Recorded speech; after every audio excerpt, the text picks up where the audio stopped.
Item. SCP-916. Object Class. Safe. Special Containment Procedures. SCP-916 is to be kept in a locked, soundproofed kennel of appropriate size for a dog of its breed. It is to be fed a species-appropriate meal twice per day and its kennel is to be cleaned regularly. Personnel should attempt to provide stimulation to SCP-916 through the provision of a companion dog in its containment area and/or regular exercise in a larger containment area. While this is not mandatory, insufficient stimulation has previously resulted in physical illness for SCP-916. Personnel in contact with SCP-916 are advised to wear noise-canceling devices to avoid unnecessary contact with SCP-916-1. Should SCP-916 unexpectedly enter its active state, it may be safely transported to and locked in its kennel. Test subjects should be checked for any potential implements of self-harm before testing, and guard personnel are to maintain at least one non-lethal means of subduing test subjects. Description: SCP-916 is an adult, male golden retriever. It is identical to any other dog of its breed, other than its exceptional longevity. Researchers and test subjects report its demeanor to be exceptionally friendly.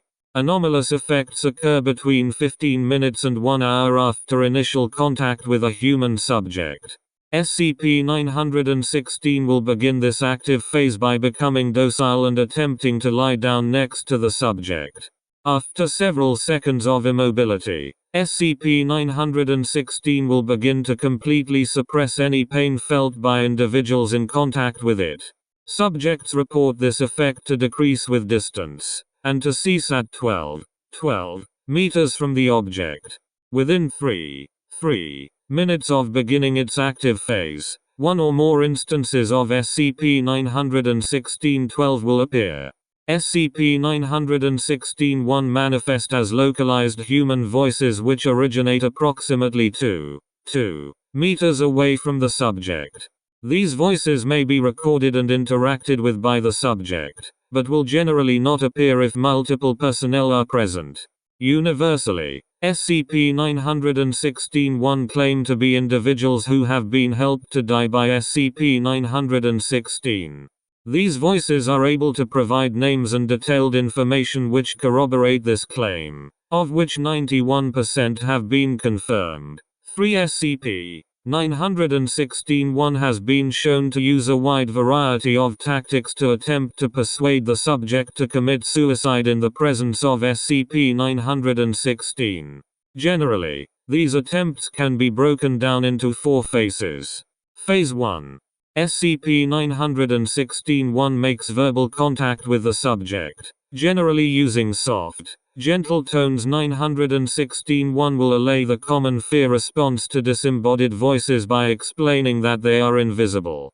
These voices introduce themselves and attempt to establish rapport with subject. Phase 2.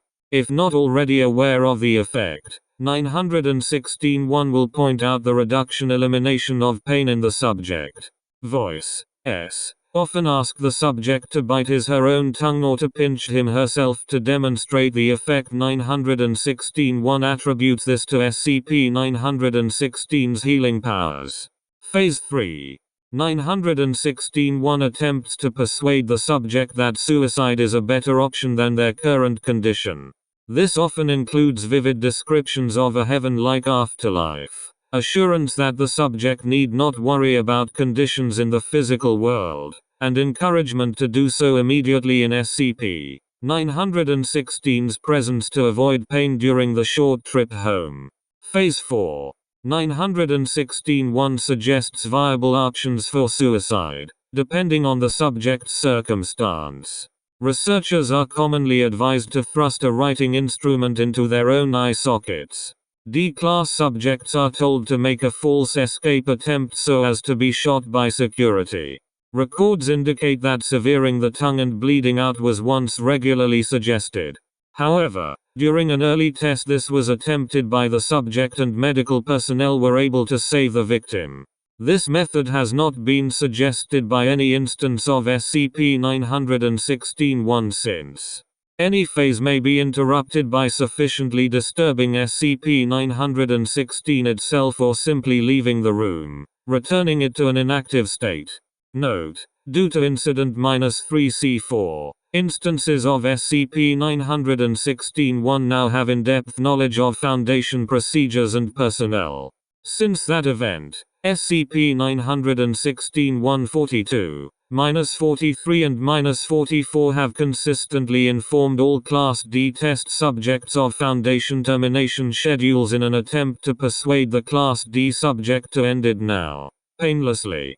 Due to the efficacy of this technique, testing on Class D subjects is currently suspended. Footnotes. 1. SCP-916 was recovered by the Foundation on the 26th of August, 1977. 2.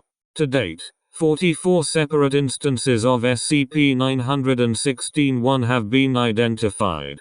3. Assuming that these events did occur in the presence of SCP-916, the object would be at least years old. 4.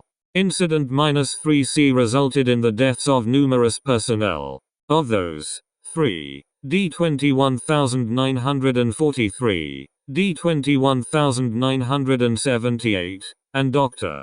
Christopher, were within 20 meters of SCP-916 at the time of their deaths. These personnel have been identified as SCP-916-142, -43, and -44 respectively. SCP-916 was not directly involved,